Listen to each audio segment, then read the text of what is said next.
This is Wartime Zone, the channel that drags the raw, unfiltered, and often forgotten stories of warfare out of the archives and slams them straight into your feed. No sugarcoating.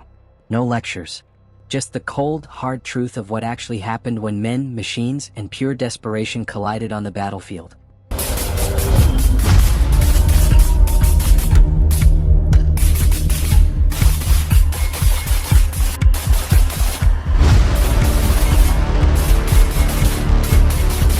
If you're here for overused stock footage and robotic AI voices, leave now.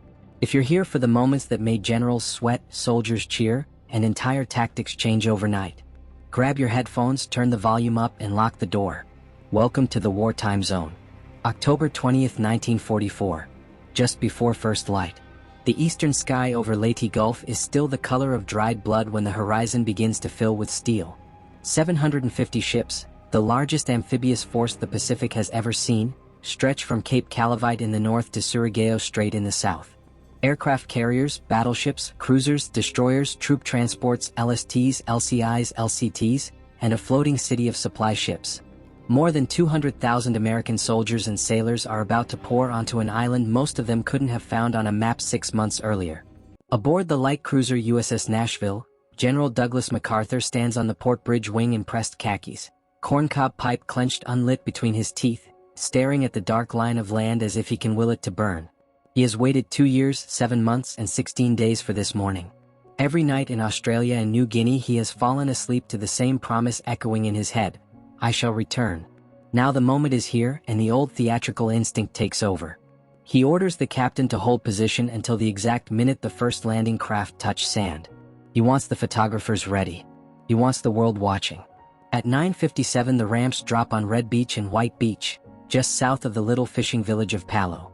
The first waves are 4th Infantry Division veterans of New Guinea. They hit the beaches running, expecting the same murderous fire they met on Hollandia and Biak. Instead they find only scattered rifle shots and a few knee mortars.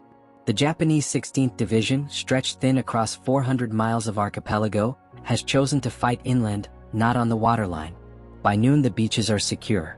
By 1300 hours MacArthur insists on going ashore himself, even though the tide has gone out and the only way to reach dry land is to wade the last 100 yards through knee-deep water. Aides try to talk him into waiting for a proper landing craft. He ignores them.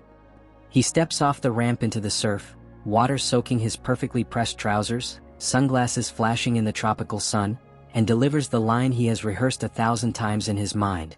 People of the Philippines, I have returned. Microphones thrust forward by Army Signal Corps cameramen catch every syllable.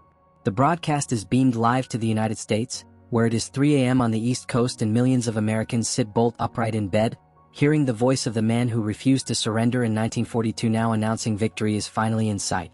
While MacArthur's words echo around the planet, the real work begins 10 miles north near the provincial capital of Tacloban. Seabees and Army aviation engineers swarm over a flat stretch of abandoned rice paddies and coconut plantation just west of the town.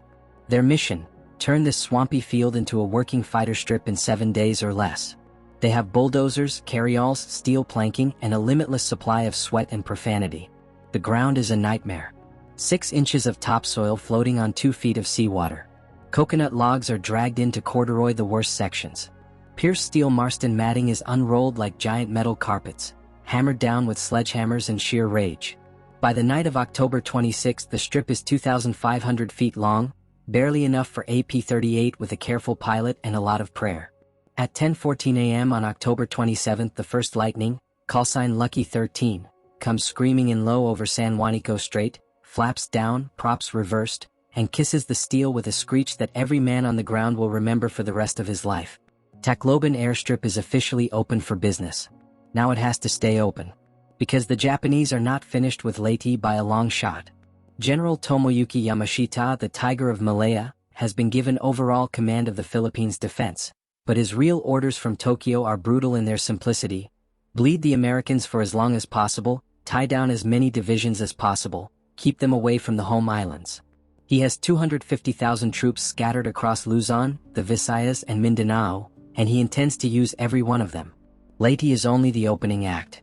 To keep Tacloban airstrip functioning, 6th Army needs fighters overhead 24 hours a day, and it needs anti-aircraft guns thick enough to make any Japanese pilot regret waking up that morning. Enter the 211th Anti-Aircraft Artillery, Automatic Weapons Battalion. Raised as the 2nd Battalion, 208th Coast Artillery Regiment Anti-Aircraft, Connecticut National Guard.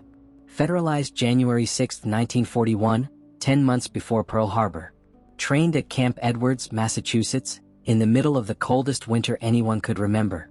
Sailed from San Francisco in February 1942 aboard the transport USS Matsonia, destination classified. Arrived Brisbane, Australia, March 9, 1942, and spent the next 30 straight months chasing the war across the Southwest Pacific. Darwin, Port Moresby, Milne Bay, Buna, La Hollandia, Biak, Nomfor, Morotai. They have fired at Japanese aircraft exactly 19 times in 3 years and have 5 confirmed kills to their credit. They are professionals who have been waiting a very long time to do their real job. On October 23, 1944, they roll off LSTs at Tacloban loaded for bear. Their primary weapon is the M16 Multiple Gun Motor Carriage (GMC), officially designated Carriage Motor Multiple Cal. .50 machine gun mount M45. Everyone else just calls it the meatchopper. The vehicle itself is a half-track built on the proven M3 personnel carrier chassis by White Motor Company in Cleveland, Ohio. 19,800 pounds combat loaded. Top speed 42 miles per hour on roads, respectable cross-country. Armored just enough to shrug off rifle bullets and shell fragments. Crew of 5, driver, assistant driver, gunner, 2 loaders. But the star of the show is the turret. The Maxon M45 Quadmount is a masterpiece of 1943 American over-engineering. 4 water-cooled Browning M2HB heavy barrel .50 caliber machine guns, arranged in a perfect square, each with its own 200-round disintegrating link belt fed from a box bolted directly to the cradle. Total ready ammunition, 800 rounds, no belts to snag, no feed trays to jam. The entire assembly sits on a powered ring that can traverse 360 degrees in under 5 seconds. Elevation arc. -10 degrees all the way to 90 degrees, meaning it can shoot straight down into a ditch or straight up at a diving aircraft. Electric motors, smooth as a Cadillac power seat, give the gunner tracking rates up to 60 degrees per second in both azimuth and elevation. Reflex sights with illuminated reticles, backup iron sights, and a simple deadman foot pedal for the gunner. Combined cyclic rate of fire, 2,200 to 2,400 rounds per minute depending on barrel temperature. That is 36 to 40.50 caliber projectiles leaving the muzzles every single second. Each one is 48 inches long overall, weighs almost 5 ounces, and is moving at 2,900 feet per second when it exits the barrel. Muzzle energy per round is roughly 13,000 foot-pounds, enough to flip a Jeep end over end at 300 yards. 4 of them together, firing in perfect synchronization, produce a sound that veterans describe the same way every time. Like the world's largest, angriest canvas being ripped in half by God himself. The M16 was designed for one purpose: to reach up and tear low-flying aircraft out of the sky before they could drop their bombs or strafe the troops. It has already earned a fearsome reputation in Europe, where entire German infantry companies have been erased in seconds during the Normandy breakout. Now 12 of these monsters are parked around Tacloban airstrip, turrets pointed at an empty sky, crews bored out of their minds. They have no idea that within days they are going to rewrite the rules of jungle warfare forever. 37.50 caliber rounds every single second. That single statistic is almost impossible to visualize until you stand next to an M45 Quadmount when the gunner squeezes the foot pedal. The air itself seems to fracture. The 4 barrels, each 65 inches long and thick as a man's forearm, blur into a single glowing ring of steel. Muzzle flashes merge into one continuous sheet of white-orange fire. The sound is not a machine gun, brrr. It is deeper, heavier, a continuous, bone-shaking roar that veterans swear you feel in your teeth and testicles at the same time. Spent brass ejects in 4 golden waterfalls, hitting the half-track's deck with a sound like hail on a tin roof. In 10 seconds the turret has vomited 370 rounds downrange, each one a 709-grain slug moving faster than the crack of a bullwhip. One of those rounds, by itself, leaves the barrel at 2,900 feet per second and still carries enough kinetic energy at 500 yards to punch clean through an inch of face-hardened armor plate as if it were plywood. It will go through a coconut tree trunk, the Japanese soldier hiding behind it, and the next tree behind him without noticing any of them were there. 4 of them firing together do not add their effects, they multiply them. The target does not get hit, it gets erased. Physics stops being a science and becomes a horror movie written in tracers and splinters. The M16s roll off the ramp of LST-452 at Tacloban on October 23, expecting to spend the next 6 months staring at the sky, fingers on triggers, waiting for the next wave of zeros or vals that intelligence swore were coming. Instead, the sky stays empty. Painfully, insultingly empty. American naval air power has been absolute since the Battle of the Philippine Sea 4 months earlier. Task Force 38's Hellcats and Corsairs prowl the air in layers. Low CAP over the beaches, medium altitude sweeps out to 150 miles, high altitude patrols that reach all the way to Formosa. Any Japanese aircraft that somehow slips through is met by the long-range twin-boomed P-38 Lightnings now operating from Tacloban's freshly laid steel mat. The few kamikazes or reconnaissance planes that do appear are swatted down so quickly that many never even get a radio call off. War diaries on both sides record the same bewildered note in late October: enemy air activity, negligible. By October 24th, conventional air raids in the Tacloban sector have effectively ceased. The Imperial Japanese Army Air Force has simply run out of serviceable airplanes and pilots willing to fly them into that meat grinder. So there they sit. 12 M16 half-tracks and sandbagged revetments ringing the airstrip, turrets pointed uselessly upward like metal flowers following a sun that never arrives. Crews brew coffee on improvised stoves made from cut-down 5-gallon cans, play endless hands of poker on top of 200-round ammo boxes, and write letters home that all say the same thing: this place is a milk run. Meanwhile, every single infantry company pushing the perimeter outward is bleeding men to a threat nobody at Fort Benning or Camp Roberts ever trained them for. Japanese soldiers in the trees. Not the mythical one-shot one-kill super snipers that Hollywood would later invent.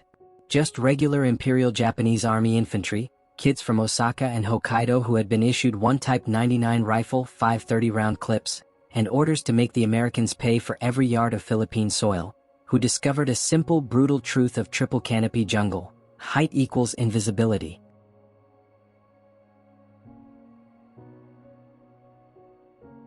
Climb 25, 30, sometimes 40 feet up into the mahogany and nara trees, lash yourself to a branch with your belt or a length of signal wire, drape a few vines over your shoulders, and you disappear. From the ground you are a shadow among shadows. From up there you can see everything. You can watch an American platoon move along a trail 300 yards away, count heads, spot the bar gunner, see the lieutenant's map case, watch the radio man's antenna wobble. You can whisper corrections to a 50mm knee mortar crew hidden a quarter-mile back. Or you can simply wait until a file of GIs walks directly beneath your perch, take a deep breath, and empty a 25-round Arisaka magazine straight down the backs of their necks. American GIs respond exactly the way any sane human would. They shoot upward into green hell. M1 Garand's crack, Thompson drums empty, bars hammer away until barrels glow cherry red. Bullets disappear into leaves the way thoughts disappear into a nightmare. Men die or get maimed and nobody ever sees the shooter. Sometimes the only evidence is a body on the ground and a faint smell of pine oil camouflage drifting down from above. The psychological effect is worse than the body count. Whole platoons freeze at the edge of tree lanes, unwilling to enter the green cathedral where death can rain down unseen. Veterans who laughed off artillery barrages in Normandy now flinch at every rustle of leaves overhead. Guys waste entire bandoliers shooting at shadows, then lie awake at night hearing imaginary branches creak. Battalion commanders, desperate for any solution, start calling in 105mm airbursts on jungle sections that might contain 2 enemy soldiers and probably contain none. The trees explode into splinters, the ground shakes, and the snipers simply move 50 yards deeper and start again. Morale is rotting faster than the jungle rot eating through their boots. Every traditional countermeasure fails and fails hard. Rifle and light machine gun fire upward? Useless. The foliage is so dense that bullets lose lethal velocity after 10 or 15 feet. Flamethrowers? Terrifying when they work, but the effective range is 30 yards on a good day, and closing to 30 yards under accurate rifle fire from an unseen enemy is a one-way trip. Artillery? Dangerous when your own troops are within a few hundred yards of the target zone, and the shrapnel rarely climbs high enough to reach the canopy. Close air support? P-38s and F-4U Corsairs can strafe and drop napalm, but pilots need to see a target first, and by the time smoke or flames reveal a position the sniper is long gone. Grenades tossed upward? Comical. They explode in midair and shower your own men with fragments. The tree sniper problem is not new. It has haunted every American unit that fought through the Solomons, New Guinea, and the Admiralties. But on Leyte, in the dense coastal jungles around Tacloban, it reaches a crisis point. Casualties from unseen enemy fire start appearing in morning reports in red ink. Then, in the last week of October 1944, somebody, nobody knows exactly who, and nobody ever will, stands at the edge of the airstrip, wipes the sweat from his eyes, looks across the perimeter at the idle M16 half-tracks with their useless skyward-pointed turrets, and has the kind of idea that only happens when people are desperate enough to try anything. A simple, brutal, perfect idea. Why are we waiting for airplanes, when the enemy is already in range? Hey, those things were built to kill airplanes. Airplanes move at 300 miles an hour. Trees don't move at all. The sentence is spoken quietly, almost casually, somewhere along the Tacloban perimeter in the last days of October 1944. Maybe by a lieutenant who has just watched another of his men carried away with a neat 6.5mm hole through the top of his helmet. Maybe by a sergeant who is sick of writing the same 3 words in the morning report, sniper in tree. Maybe by a private who grew up running a buzzsaw in an Oregon lumber camp and suddenly sees the similarity. Whoever says it first, the idea is so simple it feels obscene. The first deliberate, recorded use happens on or about October 28, north of Tacloban Airstrip, grid square 74-31 on the 6th Army maps. Company C, 2nd Battalion, 19th Infantry Regiment is trying to push a patrol up the San Juanico Road. 250 yards ahead, the road disappears into a wall of mahogany and Nara so thick the sun barely reaches the ground. At 14:17 the point man drops with a round through the neck. By 14:19 the entire platoon is flat on their bellies, returning fire into green nothing. The platoon leader, a 24-year-old first lieutenant from Kansas who has already earned a Silver Star on BIAC, tries everything in the book. Bar men hose the canopy until barrels glow. 2 Browning .30 cal machine guns set up and empty 5 250 round belts each. A 60mm mortar drops 20 rounds of HE into the treetops. The radio operator screams for artillery. Battalion says negative, too close to friendly lines. Casualties: 1 dead, 3 wounded, and the patrol is still pinned. At 14:27 someone remembers the idle half-tracks parked a quarter-mile back around the airstrip. A runner sprints rearward. 5 minutes later an M16 from Battery B, 211th AAAAW Battalion comes growling up the road, driver standing on the accelerator, half-track lurching over shell holes like a drunk tank. The crew has been playing poker for 3 straight days and is spoiling for anything that looks like action. The infantry lieutenant points at the tree line. Everything from that big Nara on the left to the clump of bamboo on the right, 30 to 40 feet up. The gunner, a corporal from Hartford who has never fired his guns at anything but a cloth target sleeve, nods once. He spins the turret, cranks the elevation wheel to roughly 30 degrees, lines the glowing reticle up on the center of the suspected patch, and stamps the foot pedal. 8 seconds. Approximately 320 rounds. The effect is immediate and apocalyptic. The 4 barrels become a single continuous lance of orange fire. Tracers streak upward in a flat red arc that suddenly climbs into the green wall. The sound is not gunfire, it is the end of the world compressed into a single roaring instant. Hardwood trunks 18 to 24 inches thick do not bend or splinter, they simply cease to exist. One moment they are there, ancient giants that have stood since before Magellan. The next they are gone, sawn through at chest height by a storm of steel-jacketed .50 caliber bullets moving faster than the speed of sound. The tops of the trees, suddenly unsupported, topple forward in slow motion, crashing to earth with a noise like artillery. The canopy above the impact zone disintegrates into a cloud of leaves, bark, and branches reduced to kindling. Pencil-sized splinters fill the air like horizontal rain. Anything or anyone hiding up there is caught in a blender made of tungsten and hate. When the echoes die and the brass stops raining onto the half-track's deck, the treeline looks as if a giant invisible fist has punched a 50-yard hole clean through it. Silence. Then the counting begins. 2 Japanese soldiers are found at the base of shattered trunks, bodies shredded by primary impacts and secondary wood fragments. One is still clutching a Type 99 rifle with the bolt locked back on an empty magazine. A 3rd soldier is discovered 20 feet up, still tied to what is left of his branch with signal wire. Half the tree beneath him is simply missing. He hangs limp, swaying gently in the sudden breeze that now blows through the gap his death has created. The infantry platoon does not cheer. They are too stunned. Men who have seen dead Japanese by the hundreds stand frozen, mouths open, staring at the impossible clearing that has appeared where impenetrable jungle stood seconds earlier. Then one GI, nobody ever records his name, starts to laugh. A high, cracking, almost hysterical laugh that spreads like the gunfire did moments before. Within seconds the entire platoon is laughing, pounding each other on the back, slapping the half-track crew like they have just watched Babe Ruth hit 4 home runs in a row. The lieutenant walks over, offers the gunner a cigarette with shaking fingers, and says the only thing that seems to fit. "Welcome to the infantry, boys." Word spreads faster than monsoon rain. By nightfall every company CP on Leyte has heard the story. By the next morning runners are carrying scribbled notes. "Request immediate attachment Quad 50 support." By the day after that, battery commanders are getting phone calls from colonels they have never met, begging, pleading, offering cases of whiskey for 1 hour with an M16. Within 48 hours the unofficial radio code phrase, "Send the lawnmower," is born.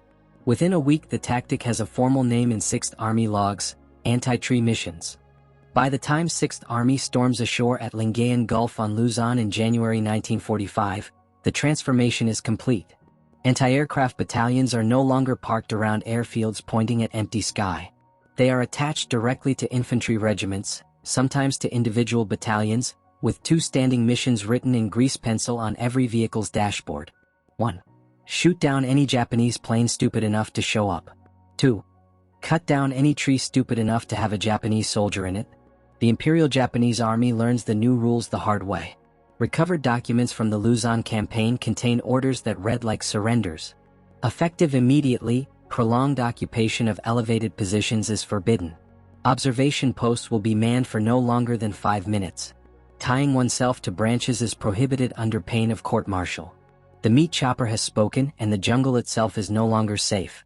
##### The Japanese adapt almost immediately.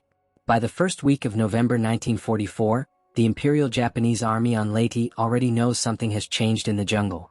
Recovered documents from the 16th Division headquarters, captured in a shattered schoolhouse near Carigara, contain orders written in the frantic, underlined brushstrokes of officers who have just watched centuries-old hardwood trees vanish in 8-second bursts.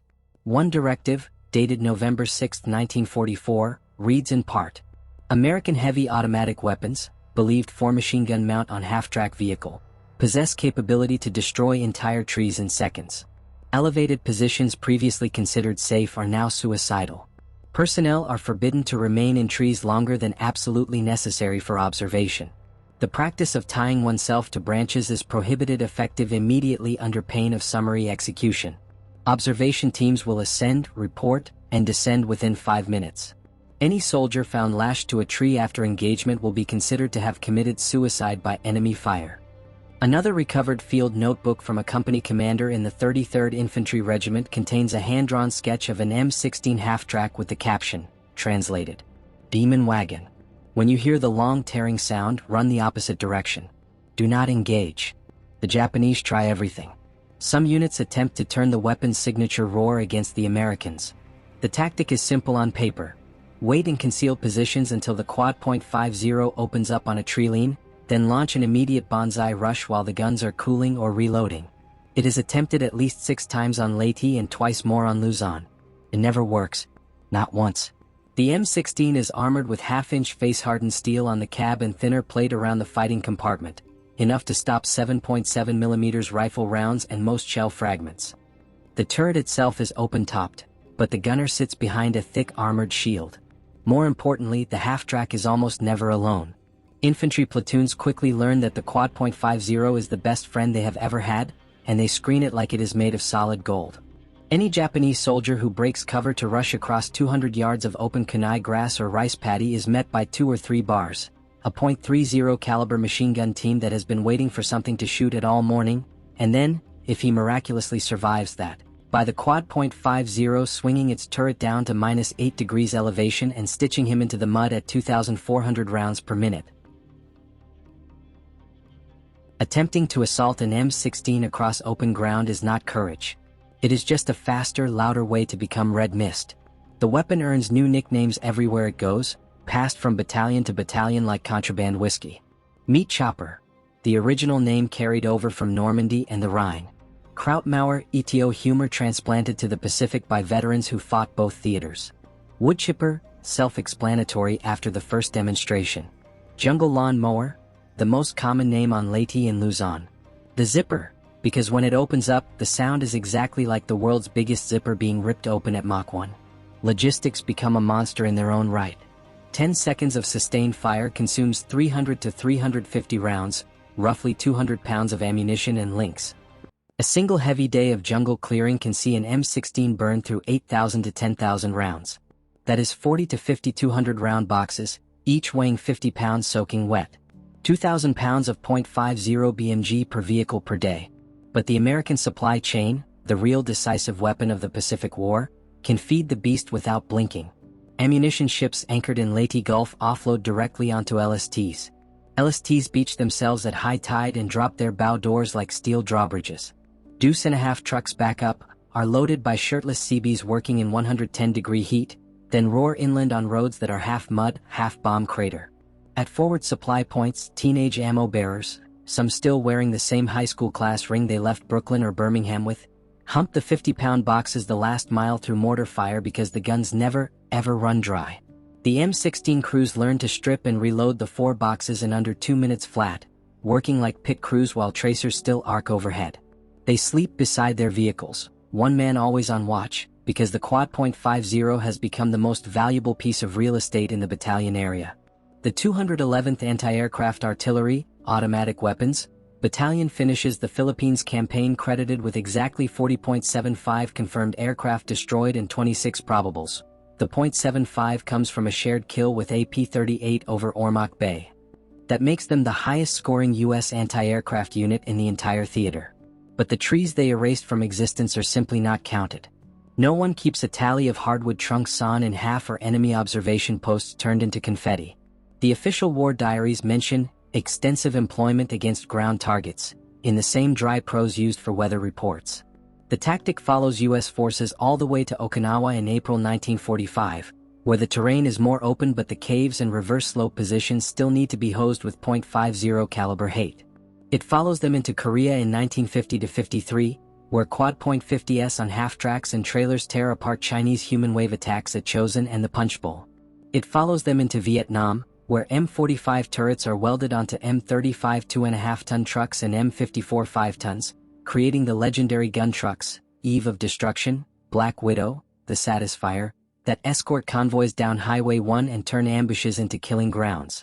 The M45 Quadmount, designed in a New York engineering office in 1943 specifically to kill Aichi Val dive bombers, ends up serving in continuous combat for 30 straight years, from Leyte to the Mekong Delta.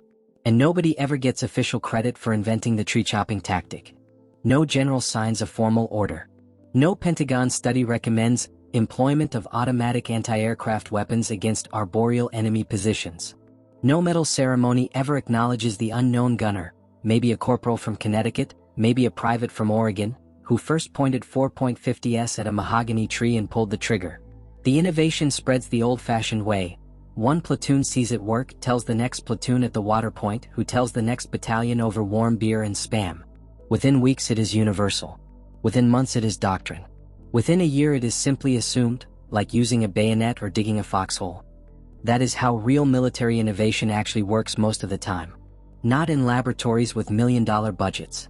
Not on PowerPoint slides presented to 3-star generals. Not in war college theses that nobody reads.